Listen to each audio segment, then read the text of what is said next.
हाय, hello, नमस्ते. Welcome to Filmi Darpan. Bigg Boss Marathi season 6 आता चाललेला आहे एंडिंगच्या दिशेने. लवकरच आपल्याला रिझल्ट्स मिळणार आहेत. काहीच आठवडे राहिलेले आहेत. परंतु तरीही रितेश भाऊंनी खूप वेळा सांगितलेलं आहे की आता इंडिव्हिज्युअल गेम स्टार्ट करा. परंतु काटा गँग काही त्या ग्रुपमधनं बाहेर यायला तयार नाही आहे. काटाचा सगळ्यात मोठा फायदा जर कोणाला होत असेल तर तो आहे तन्वी कोलतेला. आणि त्यामुळं तन्वीला काटा गँगला पुढे घेऊन जायचं आहे, कारण तिला जिंकायचं आहे. तिला असे लोक हवे आहेत, बरोबर ना. तिला असे लोक हवे आहेत ते तिला सपोर्ट करतील, ना की स्वतःला. म्हणजे या ग्रुपमध्ये फक्त तन्वी कॅप्टन झालेली आहे, बाकी कुणीही कॅप्टन झालेलं नाहीये. तरी सुद्धा तन्वी पुन्हा रिपीट कॅप्टन होतीये आणि हे लोक तिला कॅप्टन करतायत. म्हणजे त्यांना स्वतःला कॅप्टन व्हायचं नाहीये. हा असला कसला ग्रुप आणि हा असला कसला गेम यांचा. तर नॉमिनेशन टास्क मध्ये आपण पाहिलेलं आहे, तन्वी जी कॅप्टन आहे तिला ऑथॉरिटी आहे 3 लोकांना नॉमिनेट करण्याची. तर ती नॉमिनेट करते राखी, अनुश्री आणि सागर यांना. ठीक आहे, सागरचं नाव आपण समजू शकतो की सागर चा गेम लो आहे. परंतु राखीला सुद्धा तिने नॉमिनेट केलेलं आहे आणि अनुश्रीला सुद्धा. आता अनुश्री ही एक स्ट्रॉंग प्लेयर आहे, हे स्वतः रितेश भाऊच्या धक्क्यावरती सांगितलेलं आहे. अनुश्री आणि विशाल हे इंडिव्हिज्युअल खेळतायत हे सांगितलेलं आहे. तरी सुद्धा वीक प्लेयर म्हणून अनुश्रीला नॉमिनेट केलं जात आहे तन्वीकडनं.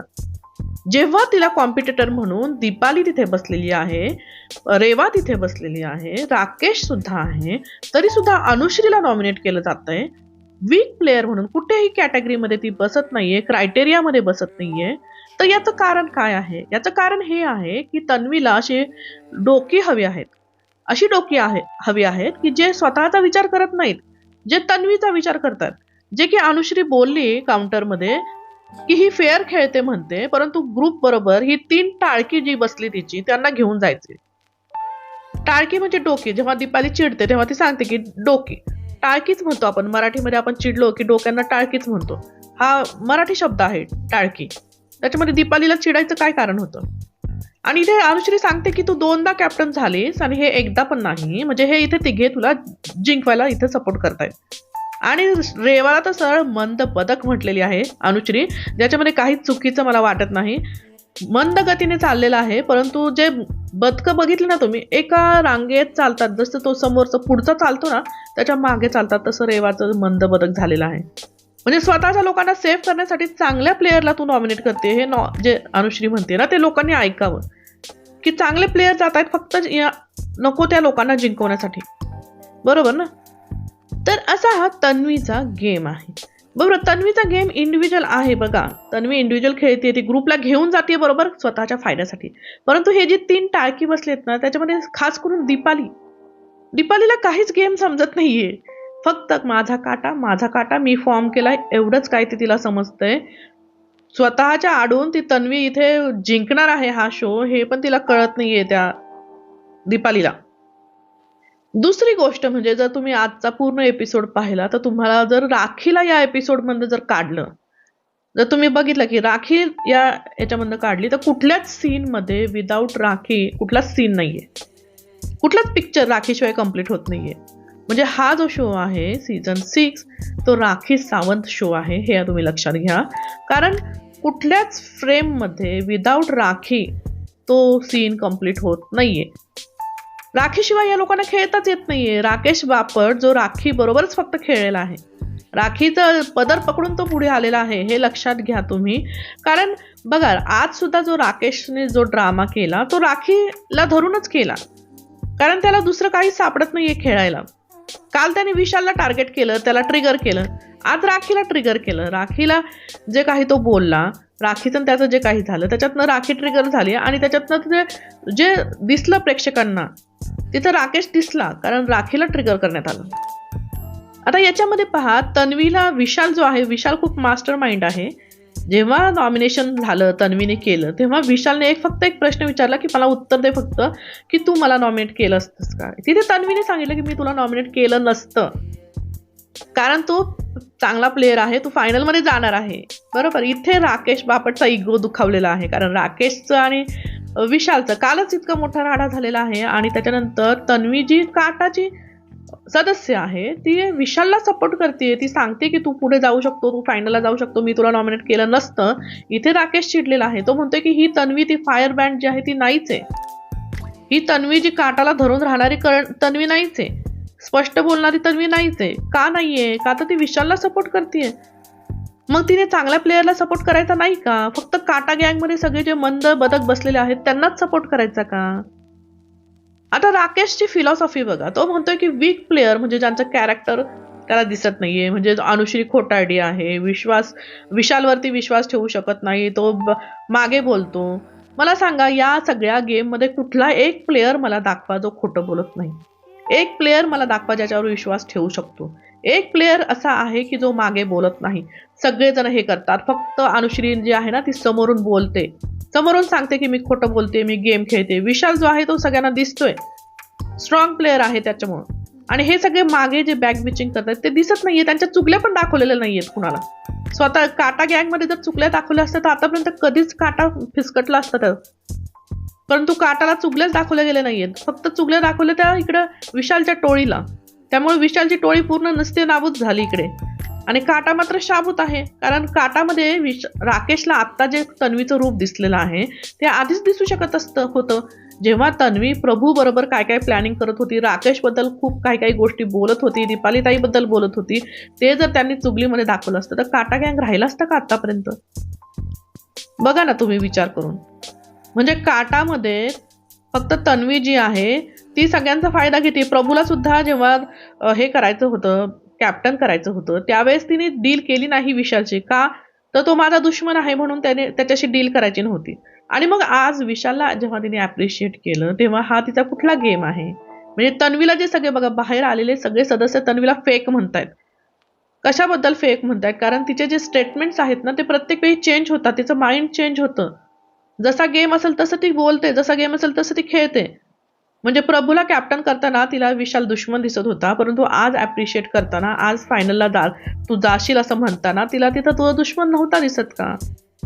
बघा विचार करून बघा, जर ही गोष्ट राकेशला आधी जर समजली असती, जे प्रभू बरोबर ती कम्युनिकेट करत होती रात्रीचं बसून की राकेश असा आहे, किंवा कालचं रेवा बरोबर सुद्धा ती म्हणत होती की राकेशला राखीची गरज पडते, हे जर राकेशला चुगलीमध्ये दाखवलं गेलं असतं तर राकेश आतापर्यंत काटा गँगमध्ये राहिला असता का?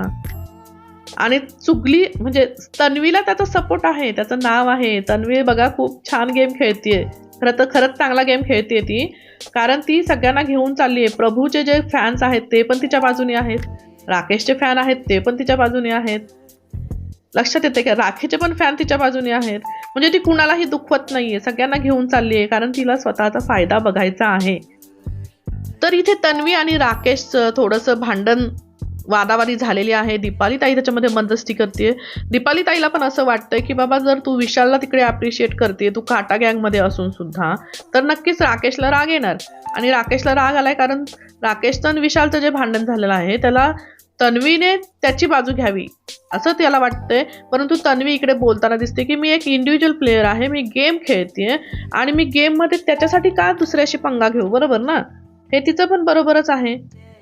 आता राकेश आणि राखीच्या गेम बद्दल आपण बोलूयात की राकेश जो कालच्या फ्रस्ट्रेशनच्या त्याच्या अवस्थेमध्ये राखीला खरोखरच म्हटला होता की मला इथे जबरदस्तीने, जरी शब्द वेगळे असले तरी पण त्याचा मिनिंग तोच होता की मला इथे आणलेलं आहे, त्याच्या मागची कारणं वेगळी आहेत, तुला सांगू का इथे सगळी कारणं, हेच राकेश बोलला होता. आणि जेव्हा राखीने सगळ्यांना सांगितलं की याला पकडून आणलंय, हा जबरदस्ती इथे आलाय, तेव्हा सागर म्हणतो अरे याच्यापेक्षा मग चांगले प्लेयर आहेत ना, त्यांना चान्स मिळू दे वगैरे, हे जे कम्युनिकेशन चाललंय. आणि हे जेव्हा याला राकेशला कळतं त्यावेळेस तो इथं राखीवरती चिडलेला आपल्याला दिसतोय की फालतू मुलगी आहे, मूर्ख आहे वगैरे काय काय तिला बडबड करतो आणि ही सांगते की मला पकडून आणलंय वगैरे. आणि तन्वी सुद्धा तिच्याशी भांडतीये, रेवा सुद्धा भांडतीये. परंतु राकेश हे बोललेलं आहे ऑन कॅमेरा, ते रेकॉर्डेड आहे. आता राखीने सगळ्यांना सांगितलेलं आहे की बाबा याला जबरदस्ती आणलं इथे. आता इथे राकेश चिडलेला आहे, तो म्हणतो मी माईक घालणार नाही, मला कन्फेशन रूम मध्ये बोलवा. आणि राकेश म्हणतोय मी काही लहान आहे का मला जबरदस्ती आणायला? इथे तन्वी आणि रेवा पण राकेशची साईड घेत आहेत. राकेश म्हणतो रेकॉर्डिंग दाखवा, आणि खरंच जर रेकॉर्डिंग दाखवलं तर खरंच राकेश असं बोललेला आहे. राखी म्हणते तू बधीर आहेस, मुलींच्या पाठीपाठी खेळतो, मुलींना हत्यार बनवतो, याच्यावरती राकेश खूप चिडतोय. सागर त्याला थांबवतोय, घेऊन जातोय दुसरीकडं आणि दोघांची एवढी झटापटी जशी काल विशालची आणि राकेशची झाली सेम तशीच राखी आणि इथं राकेशची झालेली आहे. म्हणजे मुलींच्या पाठीपाठी खेळतो हे जे राखी बोलली त्याच्यावरनं त्याला चिडायला झालेला आहे खूप राकेशला. आणि पण राखी बऱ्याच वेळा खरं बोलते, हे तुम्ही बघितलं असेल. ती खरं बोलते, जरी ती इकडचं तिकडं करते किंवा कधी कधी वेगळा गेम खेळते, परंतु बऱ्याच वेळा आपण पाहिलं राखी खरं बोलत असते. आणि यावेळेस सुद्धा राखी खरं बोलतीये. परंतु राकेशचा गेम तुम्ही बघितला का, त्याने गिअर चेंज केलेला आहे. म्हणजे काल पण विशालशी त्याने पंगा घेतलेला आहे, त्याला ट्रिगर केलेला आहे आणि आज राखीला त्याने ट्रिगर केलेला आहे. म्हणजे जे भाऊंच्या धक्क्यावरती सांगितलं होतं की राकेशचा गेम दिसत नाहीये, तर हा गेम दाखवण्यासाठीचा हा सगळा खटाटोप चाललेला आहे. तर आज घरामध्ये आपल्याला ड्युटीवरनं सुद्धा खूप भांडणं होताना दिसले. अनुश्री म्हटली मी म्हणजे राखीने जे भांडांचा जो पाळा घातला होता तो अनुश्री म्हटली मी काही त्याला सपोर्ट करणार नाही, मी घासणार नाही. दुसरीकडे सगळे लोक राखीच्या मागे लागलेले आहेत, भांडी घास म्हणून. राखी काही भांडी घासायला तयार नाही. राखीने मुद्दामून जास्तीची भांडी काढून ठेवलेली आहेत. तर असं राखी जर आपण काढली याच्यातनं तर राखीशिवाय कुठलीही फ्रेम पूर्ण होताना दिसत नाही. तर असा हा बिग बॉसचा शो चाललेला आहे. इकडे तन्वी सागरला येऊन सॉरी तन्वी नाही सॉरी रेवा सागरला सॉरी म्हणते की जे काही कॉमेडीवरनं जे झालं होतं, मी तुमच्या प्रोफेशनबद्दल बोलले नाही वगैरे. इकडे मग लगेच थोडंसं रडून ती सांगते. सागर पण पाघळतो, तो पण म्हणतो ठीक आहे मी पण सॉरी, मी पण ताणायला नको होतं. म्हणजे हे लुटुपुटीचे भांडणं प्रेक्षकांना दाखवण्यासाठी हे लोक करतायत, हे आता सिद्ध होतंय. सगळेजण सेम तेच करतायत, फक्त सागर आणि हे नाही, सगळेजण लुटुपुटीची भांडणं करतायत कारण प्रेक्षकांना अटेन्शन मिळवण्यासाठी. पण खरा गेम फक्त राखी खेळते असं मला वाटतं. एक डिझर्विंग कॅन्डिडेट जर ट्रॉफी घेण्यासाठी जर कोण असेल या सीझन मध्ये तर ती राखी आणि अनुश्री या दोघीच आहेत असं मला दिसतंय. राकेश बापट बद्दल जर बोलायचं की त्याला खरंच पकडून आणलेलं आहे का, तर आपण जर पाहिलं तर बाहेर त्याची फॅमिली सुद्धा त्यांनी लेटर प्रसिद्ध केलेलं आहे की त्याच्यामध्ये सांगितलेलं आहे की आम्हाला न्याय हवा आहे. म्हणजे रितेश देशमुख जो आहे तो राकेशचा फ्रेंड आहे आणि काही गोष्टी बोलल्यानंतर राकेश या गेम मध्ये पार्टिसिपेट झालेला आहे. कुणाच्या तरी विश्वासामुळे इथे पार्टिसिपेट झालेला आहे. आणि मग याचा अर्थ असा काय होतो, कारण राकेश पण बोलताना जो राखीला बोललाय की मी इथे कसा आलो हे तुला सांगू का इथे वगैरे. तर राकेश खरंच काही कंडिशन्स वरती इथे सामील झालेला आहे का, कारण आपण पहिल्या दिवसापासून पाहिलं की राकेशला भाऊच्या धक्क्यावरती सुद्धा बिलकुल बोललं जात नव्हतं. त्याला जी इंटेन्सिटी जी वापरली जाते त्याला बोलताना खूप सॉफ्टली त्याला बोललं गेलं. मग काही कंडिशन्स घालून इथे राकेश थांबलेला आहे का, कारण राकेशच्या नावाचा या शोला नक्कीच फायदा होणार होता. मग त्याला अशा काही गोष्टी आधीच कन्व्हिन्स करून झालेल्या आहेत का की त्याच्यामुळे तो हा इतक्या दिवस या शो मध्ये थांबलेला आहे, ही सुद्धा विचार करण्याची गोष्ट आहे. बरोबर ना. म्हणजे बाकीचे जे प्लेयर आहेत ते जीव तोडून खेळतायत तरी सुद्धा त्यांना भाऊच्या धक्क्यावरती बोलणी बसतायत. परंतु राकेश आतापर्यंत खूप काही जास्त गेम न खेळता सुद्धा खूप सॉफ्टली त्याला बोललं जातं, खूप सॉफ्टली त्याला या गेम मध्ये ठेवलं गेलेलं आहे. तर काय आहेत रिझन, ही गोष्ट विचार करण्यासाठी आहे. आणि राकेशच विनर होणार का मग एवढं सगळं होऊन? मग बाकीच्या प्लेयरने का इथं खेळलं गेलं, बाकीच्या प्लेयरने का एवढा जीव तोडून इथं खेळलं? जर एका व्यक्तीला ट्रॉफी घेण्यासाठी जर इथं आणलं होतं तर मग कशासाठी बाकीच्या लोकांचं टाइम वेस्ट केला इथे, प्रेक्षकांचा पण टाइम वेस्ट झालेला आहे हा गेम बघताना. तर हा गोष्टी ज्या आहेत त्या विचार करायला हव्यात. तर बघूयात आता बिग बॉसचा विनर कोण होणार आहे किंवा फिनालेमध्ये आता कोण जाणार आहे, तिकीट टू फिनालेमध्ये कोण जाणार आहे, या गोष्टी इंटरेस्टिंग होणार आहेत. कारण आता शो झालेला आहे इंटरेस्टिंग. आधीचा जो डल शो होता तो आता पुढे आलेला आहे, कुठेतरी गेम सगळ्यांचा अप झालेला आहे. तर पाहूयात आता काय होणार आहे. तुम्हाला जर माझे व्हिडिओ आवडत असतील तर नक्की सबस्क्राईब करा, चॅनलला लाईक करा, शेअर करा. नमस्कार, धन्यवाद.